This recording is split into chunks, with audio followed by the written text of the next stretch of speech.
run from Little Manly to Shakespeare. Wind's a bit weird, kind of like crossed off right now. So yeah, paddling up to the wind line. Bumps are pretty small.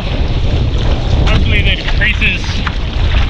With the 710 North board, been enjoying this displacement style board. Totally different to what I've used before, and I like it. Been having a great time. With the 1401 on, for 35 skinny, connected to the silly short fuse. I did 5 runs yesterday with that combo, and I really liked it. And I'm on the shorter 75 high bod mast, and also enjoying that the shorter mast for efficient riding, basically. Rode my hood today because the wind's coming a little bit from the south, and south of New Zealand is Antarctica. So a bit chilly, although this paddling's warming me up, and the bumps are so light right now that I'm sure I'm going to warm up on the run.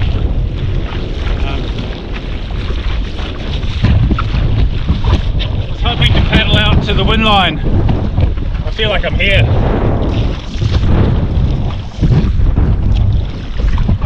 The bumps are probably 1 foot on the face, so that's less than ideal.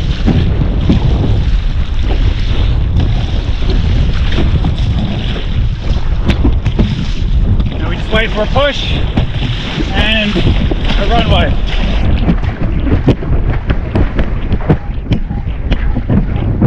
Just like that.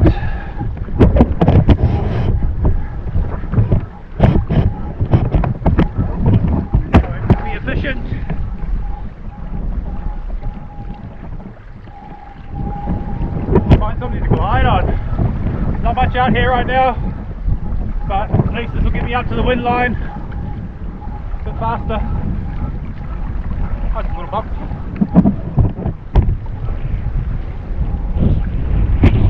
Oh yeah, short mast, forgot.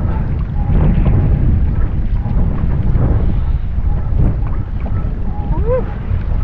Pump feels good. I'm already tired though. Honestly, I must be the most unfit downwinder there is. I don't mean to be, I do try.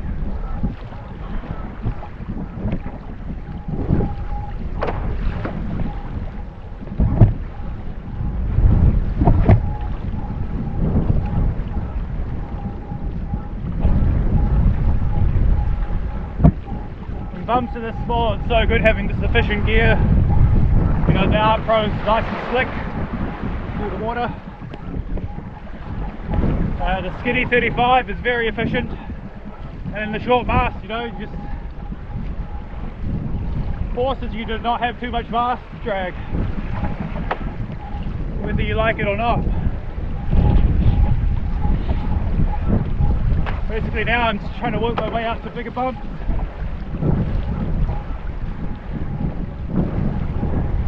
Get rests where I can, not get too pumped.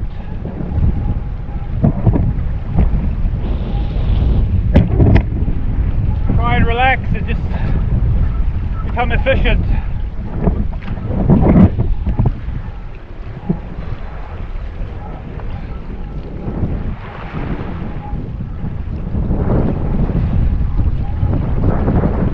I think this silly short fuse is helping heaps.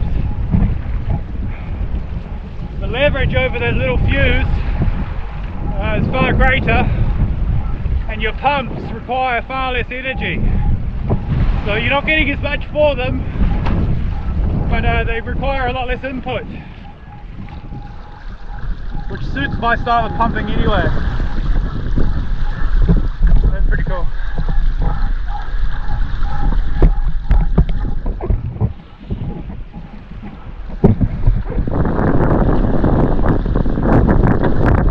I've cut out quite wide and there's still not much of the bump, so that's not great. Maybe I should try and incorporate my stall beta.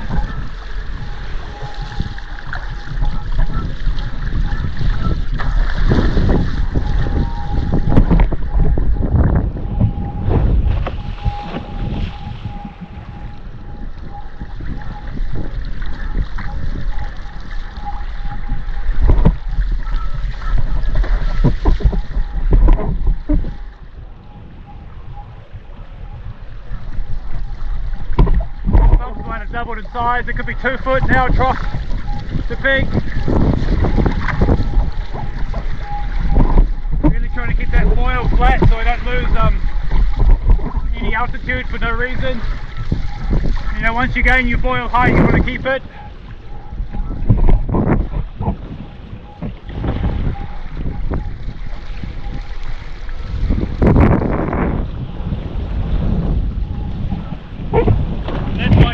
Control is really important.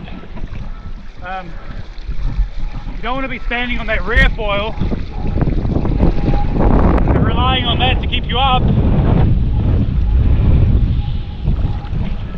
because your rear foil will just sink. So if you're relying on that back end of your foil setup and not just standing on the front foil,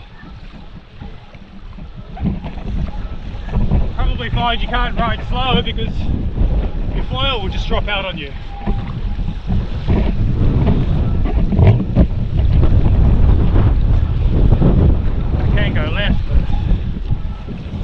Cross offshore so I can get back to land.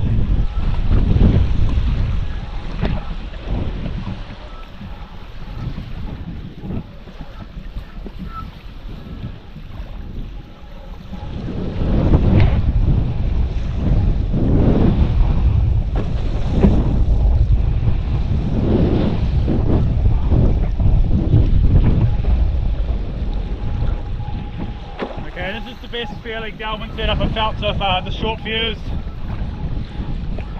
and mast. It's very efficient.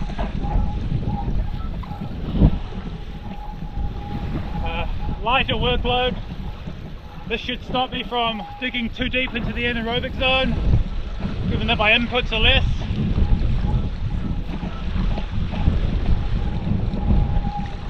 You know, more like going for a brisk walk rather than a jog or whatever it is that you experience. And then this rear foil is so efficient, I just cut through a uphill bump then, no consequence. So it's gaining a little bit of height and then just gliding through a bump. Woo!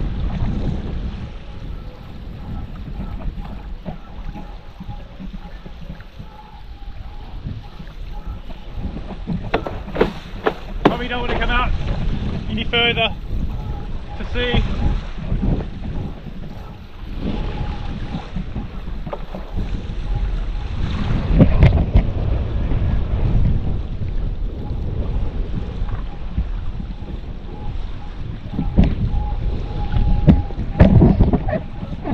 Oh yeah, it's nice getting your ears back. Wearing a hood, good for warmth, not good for balance.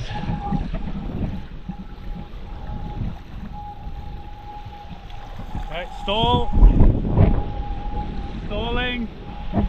Okay, that just saved me a whole lot of energy then. That's awesome. Stall later, it's the way forward. You probably heard it here last. Maybe.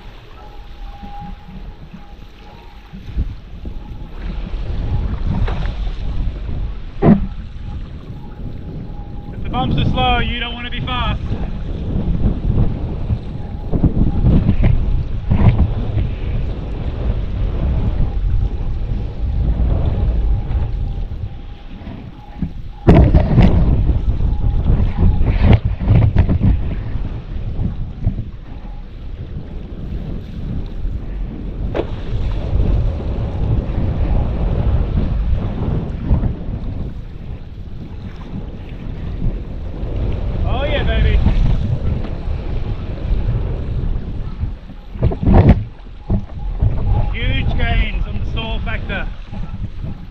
Paying dividends already after one day of practice.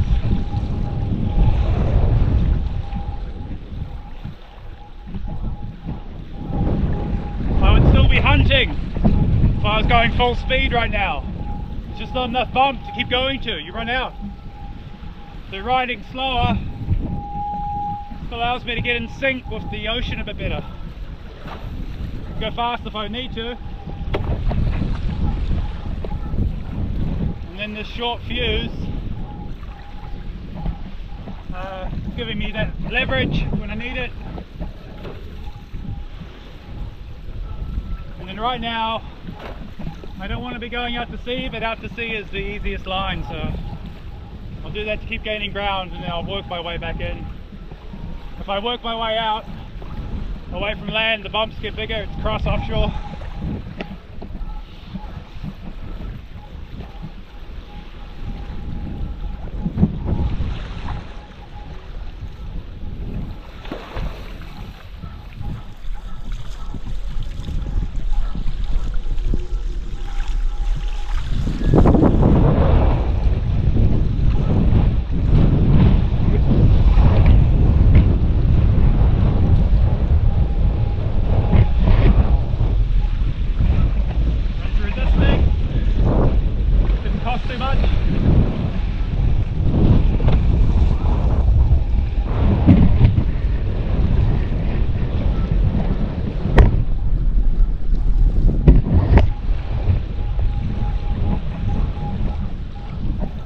I'm a big proponent for the 1401, so if you don't know what foil to use because you're not sure of the conditions and it's obviously not huge,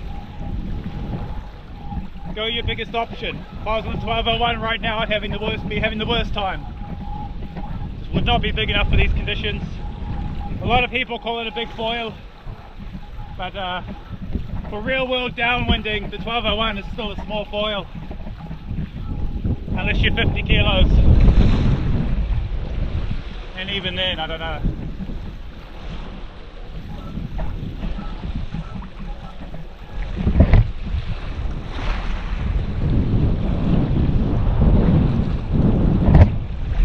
You know, if you're turning to pros for beta, understand that they are levels above your average rider.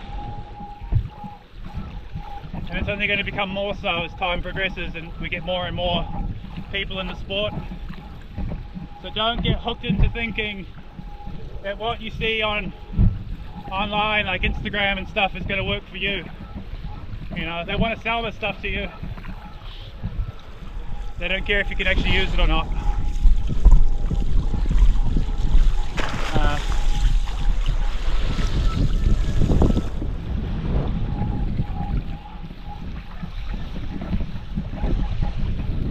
My philosophy is bigger is better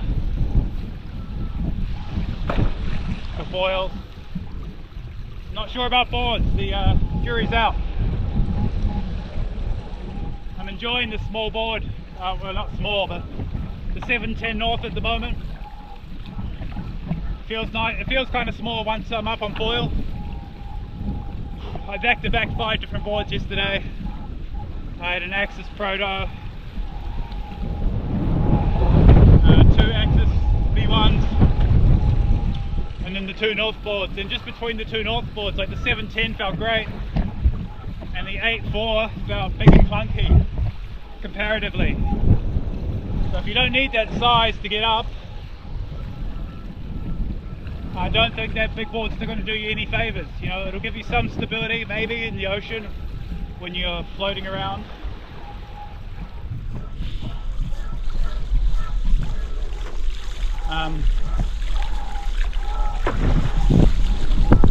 But once you're up on foil, you know, that weight is just going to hold you down a bit. I feel like it even stopped my foil system from working correctly.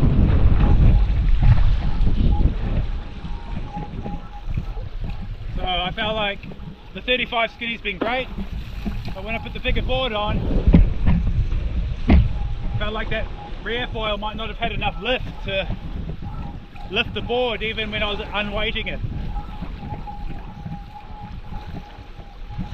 So something to be considerate, or something to be considered.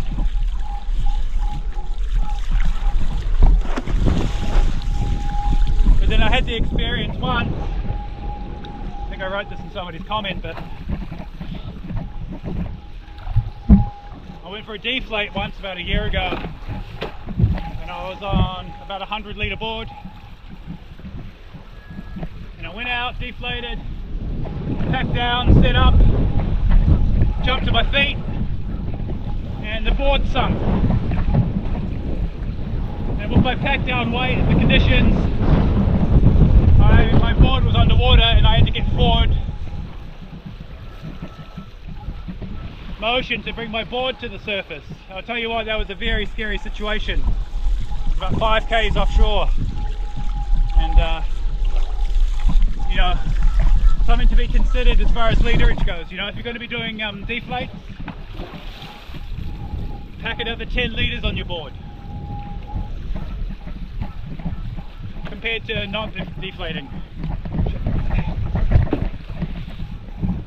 It's been very glassy here. I got home that day, but it was a big eye-opener and a free lesson. It was very stressful, but I didn't get caught out.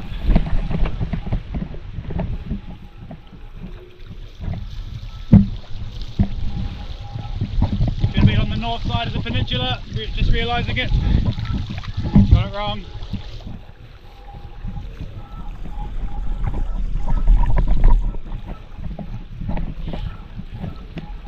We need to get more efficient here.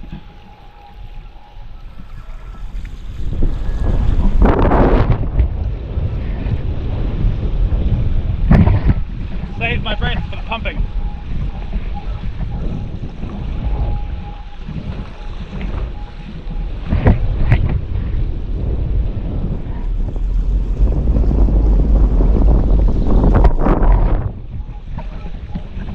That's one good thing I like about Axis, is that its range of foils are often scaled, so you can get the same style of foil in different sizes. Some companies, you know, that rear foils are different profiles as well as different sizes, and you might want one. You might try one rear foil and then like it, but you want a smaller one, and then you size down, and all of a sudden you've got a whole different foil to learn. Some of the companies have been quite bad for that.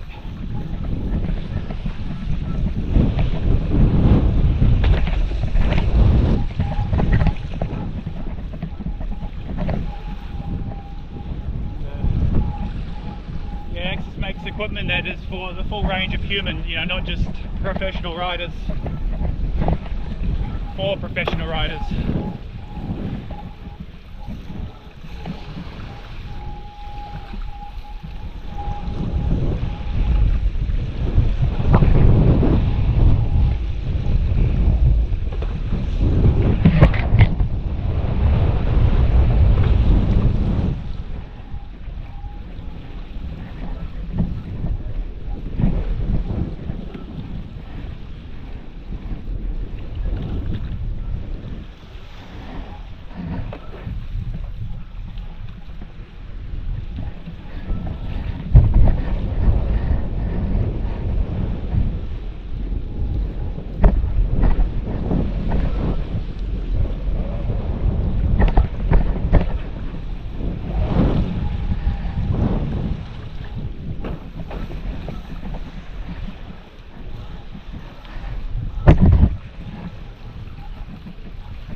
Forgot about the stall method.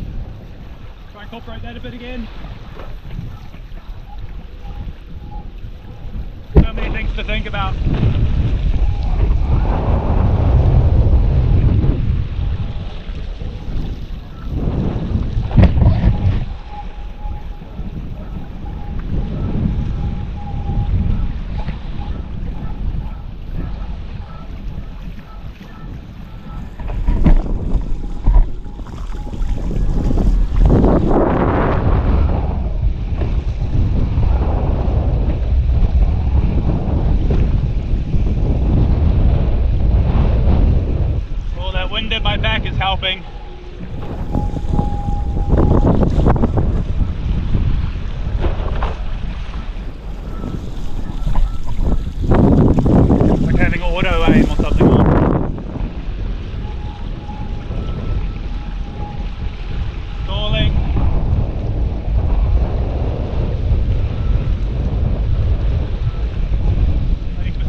Oh yeah, this stall is so good. Holy moly.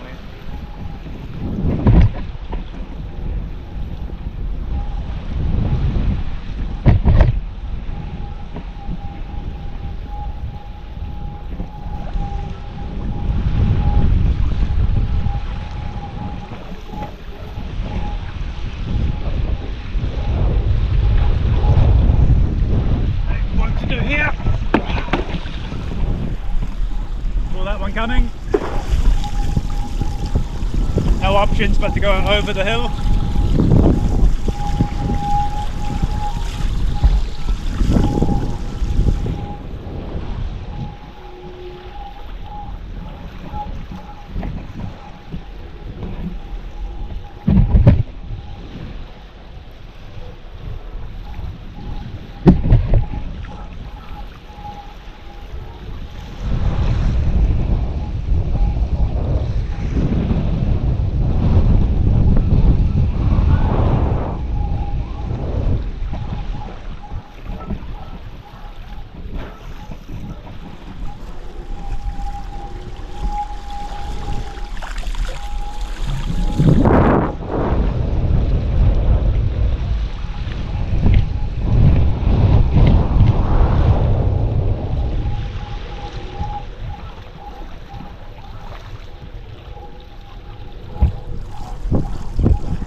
Behind then, and I gave it a couple of pumps to catch up. So even though I'm stalling, I still have to watch what's around me. You don't want that bump to pass under you and then cause you to have to go through the uphill if you can avoid it. So be proactive.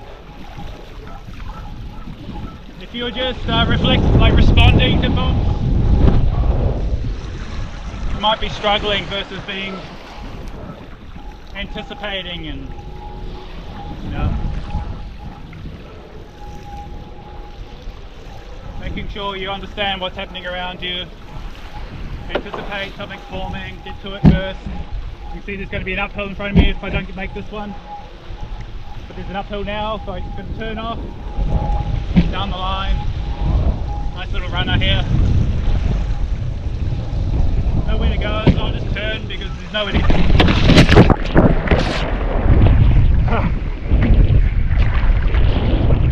I'll turn my foil out of the water.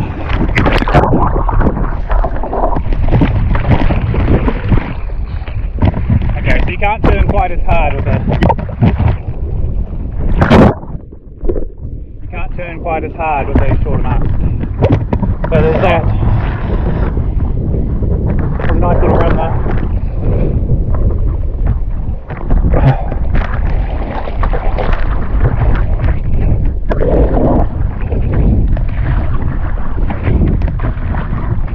Still looks pretty good here. Not quite glassy, but kind of glassy. I've got the right gear. Big front foil. Shouldn't be too hard to get back up.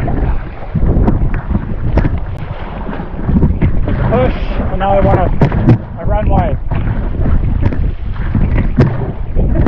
That's one. Now push down. Oh man.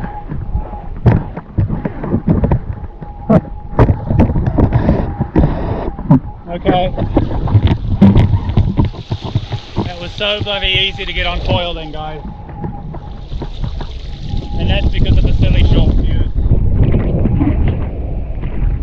That was very obvious then.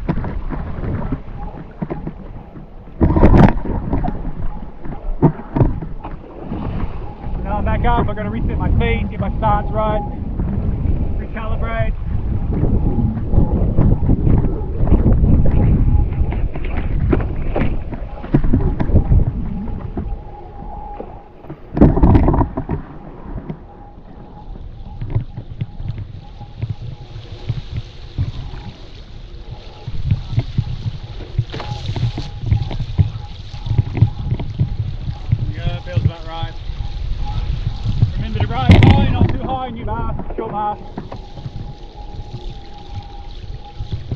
I think a mental checklist probably helps.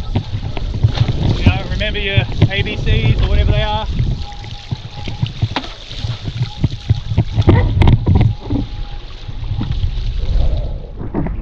Oh, there's a nice looking swell line there.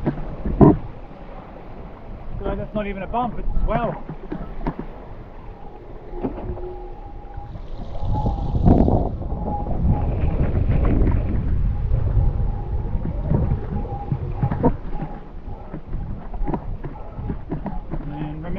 Stalling, that's not natural to me at the moment.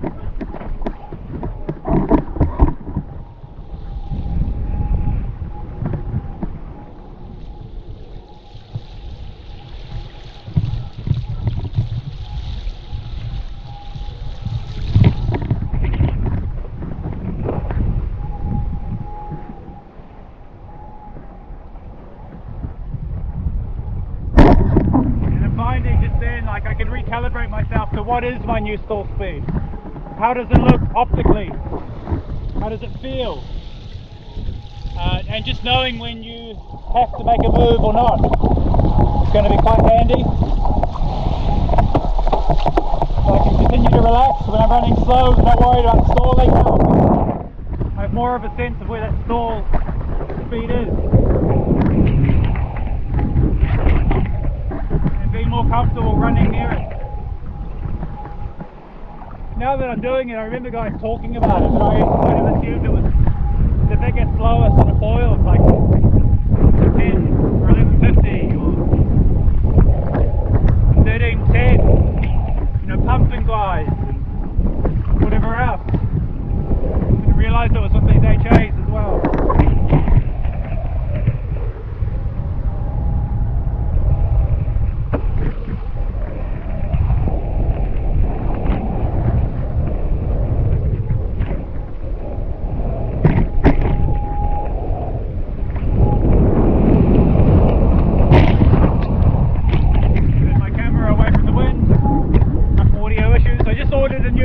Cover for the camera actually. Somebody recommended it in the comments, so thanks mate. Hopefully it works. They're telling me to go find a dead cat, so it is being literal. It turns out a dead cat is a form of noise suppressor.